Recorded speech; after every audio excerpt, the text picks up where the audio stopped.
Hey friends, so my youngest is no longer in preschool.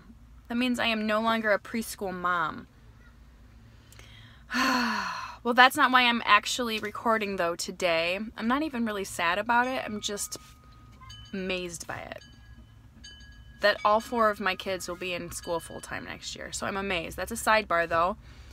At his last day school picnic, though, one of his friends' moms really inspired me today. I mean, I've always been really inspired by people who pursue trips that have to do with service, serving the poverty, and building houses, like for, what's it called? Where, something humanity. Yeah, so that just tells you how involved I am. I have a huge heart for it, but I just, it's easier to throw money at stuff, you know what I mean?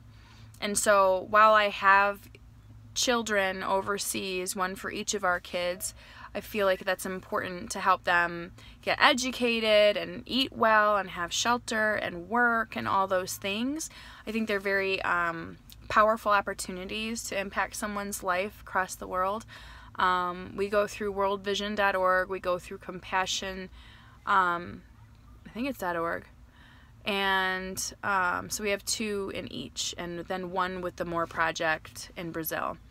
And so I guess we have 5, but 1 graduated out of the program. But the point is that I'm trying to say is this mother is so involved with that aspect of life.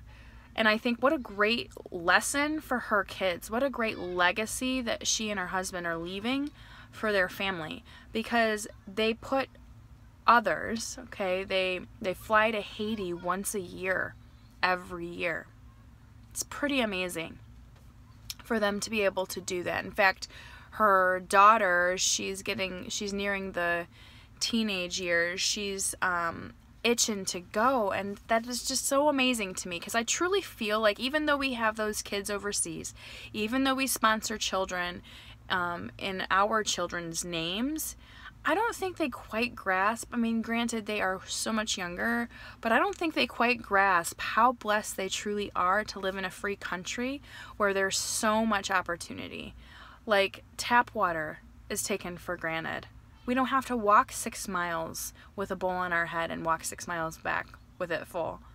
And it's not contaminated, for instance.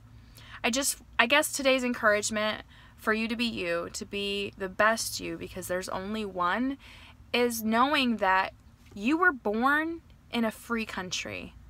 You were born already rich. You're already in the top single-digit percentage of the rich in the entire world. Most kids, families, they have to survive on less than $2 a day, and it doesn't seem right. I can't even figure that out. And I think I've mentioned that before. It's sounding familiar as I speak it, but I was just really encouraged today by her that she and her husband make it a priority. I don't even think it was all too important to her husband at first until he went for the first time and experienced for himself just what they need there. A man's influence and leadership too is really key there as well, just the culture and whatnot. So I feel like we go, we experience, we understand automatically. Just going and being among the villages and among the people. I mean, and I'm not saying you have to go to Haiti. That's not what I'm saying. But maybe you find a cause that's important to you and you put a little effort into investing that time. I feel like you'll feel good about it. You'll feel good about what you're able to contribute to that cause. If you're leaving a legacy behind, it will certainly make an impact on that as well. I just feel like we can do something in our backyards too. There's plenty happening in our backyards. I know in Detroit there's homeless, and there's a lot of if I knew the words, that'd be great. That'd be helpful, right? But there's a lot of organizations, Life Remodeled is one of them, that go downtown, that try the best to bring it back to life. I mean, that's something worthy to be a part of. It's something that unites a community as well. And so I just encourage you to think outside yourself, Not that you're intentionally inward focused. I think that we can all get trapped in that. We can all, I mean, if we're hungry, we feed ourselves. We don't necessarily worry about anybody else around us. That's just a silly example of how we're focused inwardly, because that's just how we live. That's just how everybody lives.